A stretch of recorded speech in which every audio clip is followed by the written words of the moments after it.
GVR&S College of Engineering and Technology Budampadu 2007 సంవత్సరంలో SGVRS educational society చే స్థాపించబడిన సంస్థ మన GVR&S college of engineering and technology. ఈ సొసైటీని ఇంజనీరింగ్ అండ్ టెక్నాలజీ మరియు మేనేజ్మెంట్ రంగాల్లో ఉన్నత విద్యను ప్రతి విద్యార్థికి అందించి అద్భుతమైన నైపుణ్యాలతో వారి కలలను సాకారం చేసుకోవడానికి మరియు విద్యార్థులు అంతా కూడా ఉన్నత శిఖరాలను చేరుకోవాలనే ముఖ్య లక్ష్యంతో highly certified and experienced #1 teaching ఫ్యాకల్టీచే నూతన విద్యా విధానాలతో ఇంజనీరింగ్ విద్యా రంగంలో అదిరిపోయే ఫలితాలతో సంచలనాలు సృష్టిస్తూ ముందుకు దూసుకెళ్తున్న సంస్థ మన GVR&S college. Courses offer diploma, computer science and engineering, artificial intelligence and machine learning, electronics and communication engineering, electrical and electronics engineering, mechanical engineering. B Tech లో computer science and engineering, artificial intelligence and data science, artificial intelligence and machine learning, electronics and communication engineering, electrical and electronics engineering, mechanical engineering. M Tech లో computer science and engineering, VLSI and embedded systems, power systems, CAD or CAM and MBA. GVR&S engineering కాలేజీలో విద్యార్థులకు ప్రామాణిక విద్యతో పాటు practical knowledge, model ల్యాబ్లు, అనుభవజ్ఞులైన అధ్యాపకులు అందుబాటులో ఉంటారు. ప్లేస్మెంట్ ట్రైనింగ్, ఇంటర్న్షిప్ అవకాశాలు, ప్రాజెక్ట్ గైడెన్స్ మరియు కో కరికులర్ యాక్టివిటీస్ ద్వారా విద్యార్థుల సంపూర్ణ అభివృద్ధికి మా కాలేజ్ కట్టుబడి ఉంటుంది. AICTE అప్రూవల్ తో పాటు మంచి విశ్వవిద్యాలయ అనుబంధంతో విద్యార్థులకు బలమైన కెరీర్ బేస్ ను అందించబడుతుంది. మీ భవిష్యత్తుకి బలమైన పునాదిని GVR&S ఇంజనీరింగ్ కాలేజ్ తో నిర్మించుకోండి. మరిన్ని వివరాలకు మరియు అడ్మిషన్లకై సంప్రదించండి. GVR&S college of engineering and technology, Budampadu.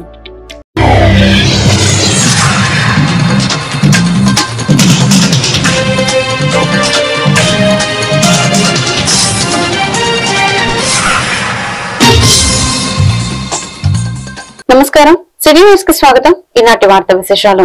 Bapatla జిల్లా చీరాల తహసీల్దార్ కార్యాలయం వద్ద దళిత బహుజన పార్టీ జిల్లా అధ్యక్షులు షేక్ జిలానీ ఆధ్వర్యంలో ప్రకాశం జిల్లా తిప్పిరంతర మండలం దూపాడు గ్రామంలో మసీదుకు నిప్పంటించిన దుండగులను కఠినంగా శిక్షించాలని కోరుతూ నిరసన ప్రదర్శన నిర్వహించారు. ఈ కార్యక్రమంలో షేక్ ఇబ్రహీం, అబ్దుల్ ఖాదర్, పామిల్, నాని, మున్నా, శ్రీనివాస్ తదితరులు పాల్గొన్నారు. జై భీమ్, జై అంబేద్కర్, జై భారత్, జై భారత్ మాతా కీ జై, భారత్ మాతా కీ జై.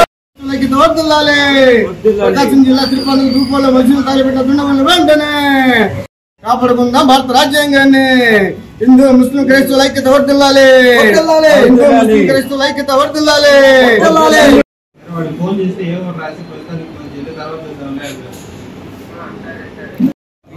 మిత్రులందరికీ జై భీమ్. మిత్రులారా, మన ప్రకాశం జిల్లా తిరుపతి మండలం దూపాడులో మొన్నే ఇచ్చిన 2 days బ్యాక్ అర్ధరాత్రి పూట తాళాలు పలుపెట్టి మసీదు లోపలికి వెళ్ళి మసీదు లోపల తాళాలు పెట్టిన దుండగుల్ని వాళ్ళని అరెస్ట్ చేసి కఠినంగా శిక్షించాలి. ఎందుకంటే మన భారతదేశంలో మనమంతా సోదరులమే. భారతదేశంలో ఉన్న 140 కోట్ల మంది మనమంతా సారా జహాసి అచ్చా హిందీ సితా హమారా, మనమంతా భారతీయులమే.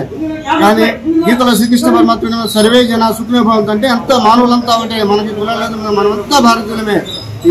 కనుక ఈ మత సామ్రాజ్యాన్ని కాపాడుకుందాం, ఈ మన మొత్తం భారతదేశాన్ని ధర్మవేద్దాం, భారతదేశాన్ని కాపాడుకుందాం, భారత రాజ్యాంగాన్ని కాపాడుకుందాం. ఎందుకంటే భారతదేశంలో మనం ఉన్న హిందూ ముస్లిం క్రైస్తవ పార్టీ అందరూ మనం అన్నదమ్ములమే, మనమంతా సోదరులమే, మనంతా ఒకటే వినాదం సారా జాసి అచ్చా హిందూ సీత హమారా.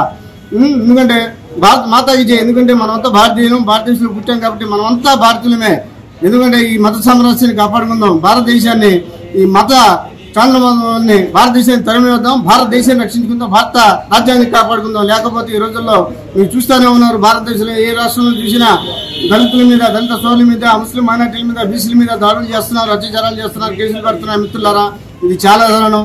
ఇది లౌకిక దేశం. భారతదేశం అంటే ప్రపంచంలో గల గొప్ప దేశం ఒక భారతదేశమే. అలాంటి దేశంలో మనం పుట్టడం ఎంతో గర్వకారణం. అలాంటి దేశంలో ఇలాంటి మతోన్మాదాన్ని భారతదేశాన్ని ధర్మవేద్దాం, భారతదేశాన్ని రక్షించుకుందాం, భారత రాజ్యాంగాన్ని కాపాడుకున్నప్పుడే మన భారతదేశంలో SC, ST, BC, ముస్లిం మైనార్టీ, క్రైస్తవుల రక్షణ ఉంటుంది. మిత్రులారా, ఇకనైనా మనమంతా ఒకటే సారే జహాసి అచ్చా హిందూ సీత హమారా. ఇదే వినాదంతో మనమంతా మత సామరస్యాన్ని కాపాడుకుందాం, భారతదేశాన్ని కాపాడుకుందాం, భారత రాజ్యాంగాన్ని కాపాడుకున్నప్పుడే మనకి ప్రపంచంలో ఎక్కడ పోయినా భారతదేశం అంటే భారతం అంటే గౌరవిస్తుంది. ఎందుకంటే అలాంటి గొప్ప దేశం మనం. అలాంటి దేశంలో ఈ మతోన్మాదాన్ని భారతదేశాన్ని ధర్మవేద్దాం, భారతదేశాన్ని కాపాడుకుందాం, భారత రాజ్యాంగాన్ని కాపాడుకుందాం, మత సామరస్యాన్ని కాపాడుకుందాం. మనది ఒకటే వినాదం, హిందూ ముస్లిం క్రైస్తవ మనమంతా అన్నదమ్ములమే. ఎందుకంటే భగవంతుడు గీతలో ఏమన్నాడు? శ్రీకృష్ణ పరమాత్ముడు సర్వే జన సుఖినో భవంతు అంటే అందరూ సమానులే, మానవులలో ఎవరు తేడా లేదు, అంతా ఒకటే, అందరూ నా బిడ్డలే అన్నాడు. అదే మన వినాదం, భారత్ మాతాకి జై అనే వినాదంతో మనం బాపట్ల జిల్లా చీరాల వసతి సెంటర్ లో బాపట్ల జిల్లాను దుగ్గిరాల గోపాలకృష్ణయ్య జిల్లాగా పేరు మార్చాలని, అదేవిధంగా చీరాలను జిల్లా కేంద్రంగా ప్రకటించాలని కోరుతూ కామాక్షి హాస్పిటల్ ఎండీ తాడివలస దేవరాజ్ ఆధ్వర్యంలో నిరసన ప్రదర్శన నిర్వహించారు. ఈ కార్యక్రమంలో ఏఐటీఎస్ జిల్లా కార్యదర్శి బత్తుల సామ్యులు, మేడి వెంకట్రావు, శీలం రవి, ఊటుకూరు వెంకటేశ్వర్లు తదితరులు పాల్గొన్నారు.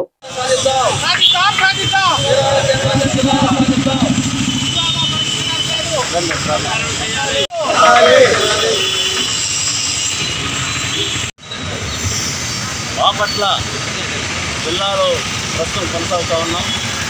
ఉమ్మడి ప్రకాశం జిల్లా, ఉమ్మడి గుంటూరు జిల్లాలో వచ్చినటువంటి 6 నియోజకవర్గాలు, 6 నియోజకవర్గాలకి మధ్యస్థంగా ఉన్నటువంటి చీరాల కేంద్రాన్ని జిల్లా కేంద్రంగా చేయాలని ఆనాడు జిల్లాలు ఏర్పాటు చేసే పరిస్థితులు ఆనాడు మరి చీరాల్లో ఉన్న ప్రజానీకం అందరూ కూడా, ప్రజా సంఘాలు, రాజకీయ పార్టీలు, స్వతంత్ర ఫెడరేషన్ అన్నీ కూడా కలిసి అనేక ఉద్యమం చేయడం జరిగింది. సంతకాల సేకరణ కూడా చేశాం. ఈ యొక్క కార్యక్రమంలో జిల్లా కలెక్టర్ గారు ఆనాడు ఉన్నటువంటి చీఫ్ సెక్రటరీ గారిని అనేక మంత్రులు కలిసి చీరాలకు ఉన్నటువంటి ప్రత్యేకతని తెలియజేశాం. మరి చీరాల్ని ఒకనొకప్పుడు చినబొంబాయిగా పేరు పొందినటువంటి చీరాల్ని మరి వస్త్ర వ్యాపారంలో, అదేవిధంగా చేనేతల పరిశ్రమలో ఇవన్నీ కూడా ఉండేవి కాబట్టి ఎక్కువగా జనసాంద్రత ఉన్నటువంటి చీరాల్ని జిల్లా కేంద్రంగా చేయమని చెప్పేసి ఆనాడు కోరడం కూడా జరిగింది. మరి ఎస్టీ, ఎస్సీ, బీసీ మైనారిటీలు చాలా ఎక్కువగా బ్రతుకుతున్నటువంటి ప్రాంతం. ఈ ప్రాంతాన్ని కనుక చీరాలను కేంద్రంగా చేసుకొని జిల్లా కేంద్రంగా చేయగలిగితే ఇక్కడ అందరూ కూడా అనేక రకాలైన పనులు చేకూర్చబడతాయి. ఇక్కడికి వచ్చేసరికి ఇప్పుడే మన వాళ్ళు చెప్పినట్టు అనేకమైనటువంటి వసతులు ఉన్నాయి. ఒక చేనేత పరిశ్రమే కాకుండా అనేకమైనటువంటి వ్యాపార కేంద్రంగా కూడా మన గాంధీ మార్కెట్ ఉన్నది. సముద్ర తీరం దగ్గరగా ఉన్నది. ఇక్కడి నుంచి సముద్రం దగ్గర నుంచి హైదరాబాద్కి ఇప్పుడు పెద్ద రోడ్డు వేస్తున్నారు కాబట్టి 5 నిమిషాల్లో వచ్చి కార్యక్రమాలు చేసుకుని వెళ్ళడానికి అవకాశం ఉంది. కాబట్టి ఎస్టీ, ఎస్సీ, బీసీ మైనారిటీలందరికీ ఏదో రూపాయలు పనికట్టం చేయడానికి చీరాలని కేంద్రంగా. గతంలో మనం బాపట్ల జిల్లా కోసం ఎంత కృషి చేసామో, ఎంత పట్టుదలగా చీరాల్లో మనం ర్యాలీలు, ధర్నాలు, సభలు నిర్వహించామో మనందరికీ తెలుసు.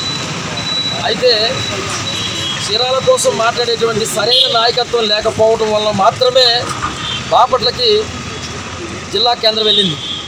ఈ విషయంలో అందరూ మనం మనసు కష్టం ఉన్నాం, అందరూ చాలా బాధలో ఉన్నాం. ఈ విషయాన్ని ప్రజలు చాలాసార్లు మాలాంటి వారికి తెలియపరుస్తూ ఉంటారు. సంతోషం. మేమైతే ఆ రోజు నుంచి ఈ రోజు దాకా మన చీరాల అభివృద్ధిలో పోయిన ఘట్టం. ఈరోజు మనం పోరాడకపోతే 20 సంవత్సరాల పాటు మన అందరూ కూడా అభివృద్ధిని కోల్పోవడం జరుగుతుంది. కొత్తగా వచ్చిన జిల్లాలకి 100 కోట్లు, సుమారు బాపట్ల జిల్లాకి 150 కోట్లు రావడం, బీచ్కి కూడా 90 కోట్లు రావడం జరిగింది. అవన్నీ కేవలం కొత్త జిల్లాల ఏర్పాట్లో కేంద్రాలకు ఇవ్వడం జరిగింది. మన చీరాలకి అన్నిటికీ బాపట్ల కన్నా పోల్చుకుంటే అన్ని రకాలుగా అభివృద్ధి సాధించినటువంటి చీరాలకి ఎప్పుడు చిరచుంటూ ఉంది. కాబట్టి మనందరం కూడా మంత్రివర్గం ఇప్పుడు ఏర్పాటు చేసినటువంటి మంత్రివర్గం 29వ తారీఖున మన బాపట్ల జిల్లాకి మంత్రులందరూ విచ్చేస్తున్నారు. వాళ్ళందరూ కూడా ముఖ్యంగా ఇది రాజకీయం కోణంలోను మరియు ప్రజల నుండి. బాపట్ల జిల్లా వేటపాలెం మండలం పెద్ద మసీద్ జామియత్ ఉలామా ఏ హిందూ ఆధ్వర్యంలో మండల స్థాయి ఎన్నికలు నిర్వహించారు. ఈ కార్యక్రమానికి అధ్యక్షత వహించిన ముఫ్తీ అబ్దుల్లా మాట్లాడుతూ జామియత్ ఉలామా ఏ హిందూ సంస్థ 1919వ సంవత్సరంలో స్థాపించబడిందని, ప్రస్తుతం భారతదేశ వ్యాప్తంగా 11 కోట్ల మంది సభ్యులు ఉన్నారని చెప్పారు. సభ్యత్వాల రూపంలో 110 కోట్ల రూపాయలు నిధులు ఉన్నాయని, వీటిని ముస్లిం మైనార్టీకి ముఖ్యంగా విద్యా ఉపాధి అవకాశాల కోసం వినియోగిస్తున్నామని తెలిపారు. జామియత్ ఉలామా ఏ హిందూ సహాయం కోసం ఏ కుల మతానికి చెందిన వారైనా అర్థిస్తే సహాయం అందిస్తామని తెలిపారు.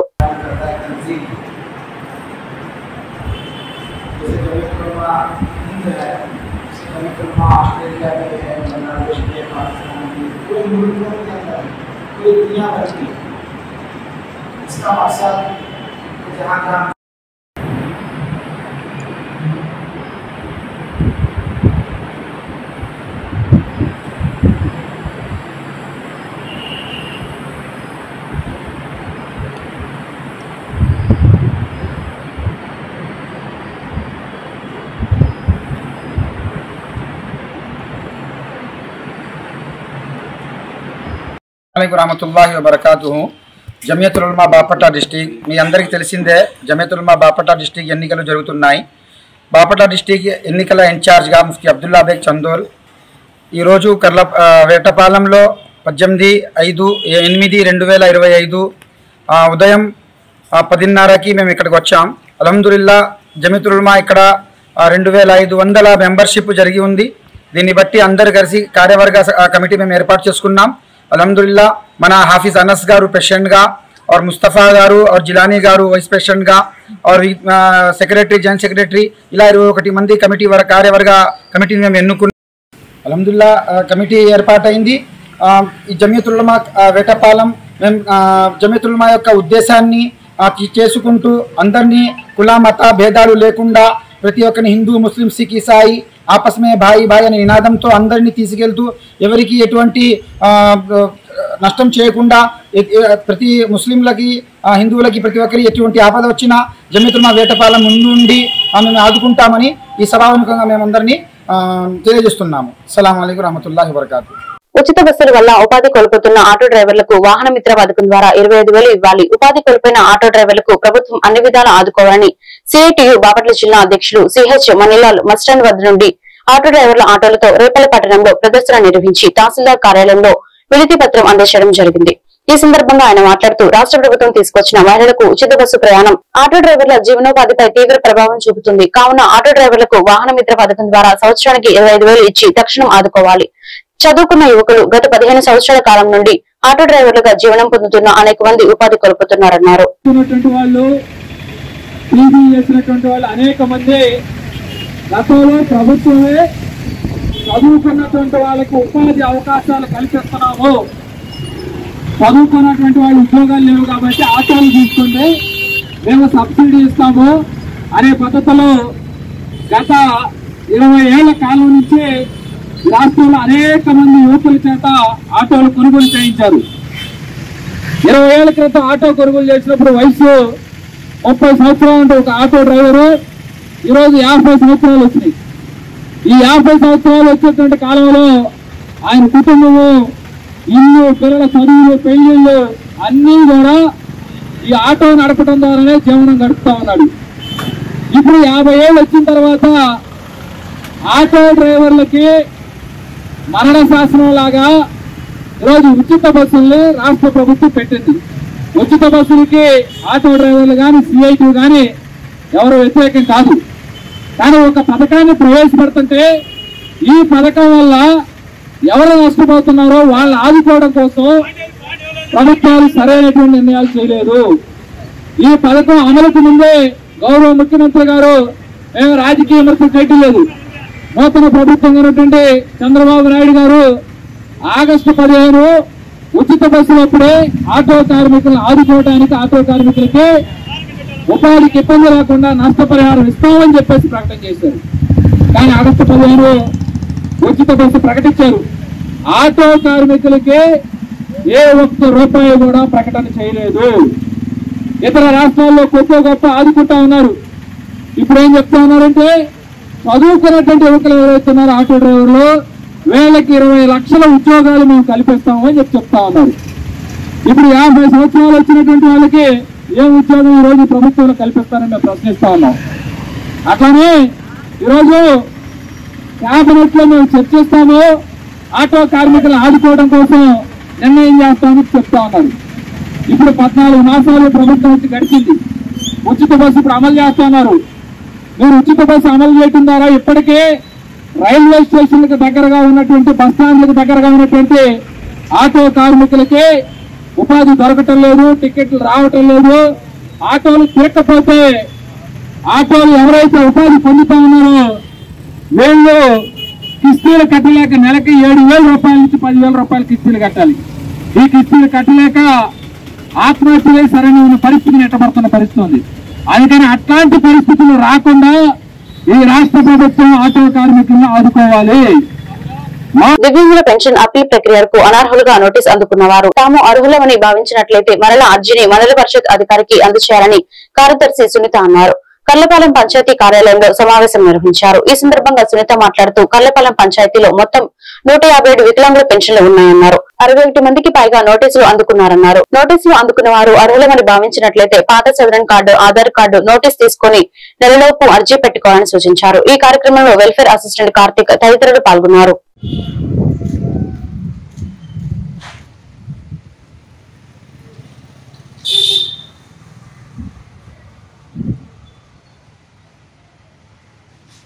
గ్రామ పంచాయతీ ప్రజలందరికీ విజ్ఞప్తి అండి. మన కర్లపాలెం గ్రామ పంచాయతీ పరిధిలో 157 మందికి పెన్షన్ వెరిఫికేషన్లు చేయగా వికలాంగ పెన్షన్లు, వారిలో 161 మందికి అనర్హులుగా నోటీసులు మంజూరు చేయబడ్డాయి.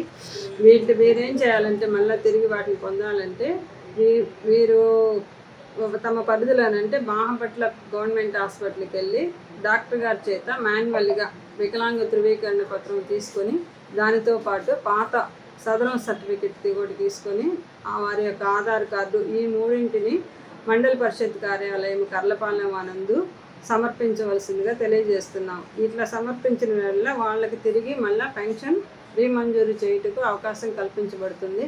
కాబట్టి ఈ అవకాశాన్ని 61 మంది నోటీసు అందిన వారు ఉపయోగించుకోవాల్సిందిగా తెలియజేస్తున్నాం.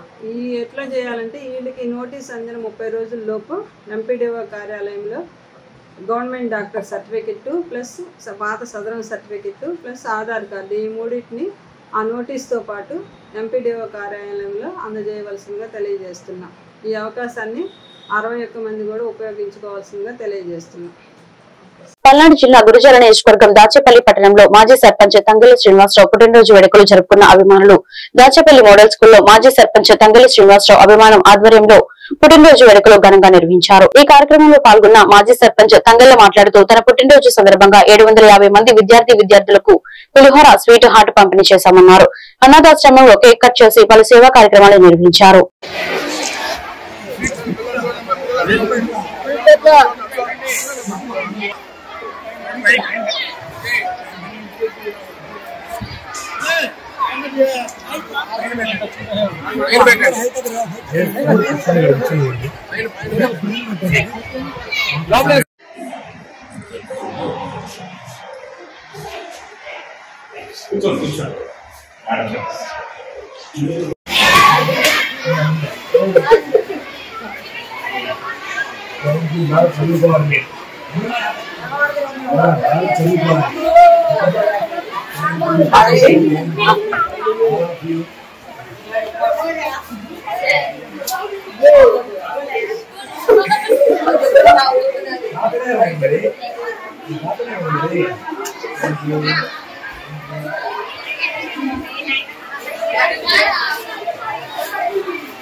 జరుపుకోవాలని ప్రత్యేకించి చిన్నపిల్లలకి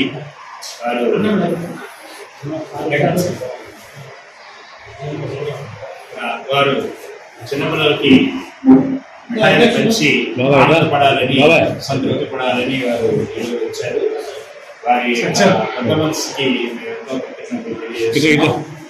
ఈ స్కూల్ తరఫు నుంచి స్టాఫ్ తరఫు నుంచి పిల్లల తరఫు నుంచి జన్మదిన శుభాకాంక్షలు తెలియజేస్తున్నాం.